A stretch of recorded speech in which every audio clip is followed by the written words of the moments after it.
ہم نے جو تم پر کتاب نازل کی ہے تو اس لیے کہ جس بات میں ان لوگوں کو اختلاف ہے تم اس کا فیصلہ کر دو، اور یہ مومنوں کے لیے ہدایت اور رحمت ہے۔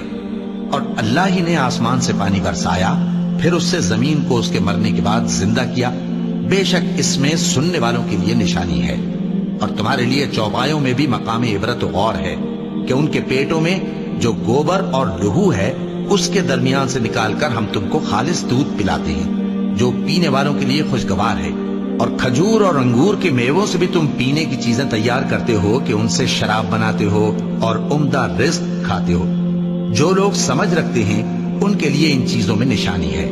اور تمہارے پروردگار نے شہد کی مکھی کو ارشاد فرمایا کہ پہاڑوں میں اور درختوں میں اور اونچی اونچی چھتریوں میں جو لوگ بناتے ہیں گھر بنا، پھر ہر قسم کے میوے کھا اور اپنے پروردگار کے صاف رستوں پر چلی جا۔ اس کے پیٹ سے پینے کی چیز نکلتی ہے جس کے مختلف رنگ ہوتے ہیں، اس میں لوگوں کے لیے شفا ہے، بے شک سوچنے والوں کے لیے اس میں بھی نشانی ہے۔ اور اللہ ہی نے تم کو پیدا کیا، پھر وہی تم کو موت دیتا ہے، اور تم میں بعض ایسے ہوتے ہیں کہ نہایت خراب عمر کو پہنچ جاتے ہیں تاکہ بہت کچھ جاننے کے بعد ہر چیز سے بے علم ہو جائیں۔ بے شک اللہ سب کچھ جاننے والا ہے، قدرت والا ہے۔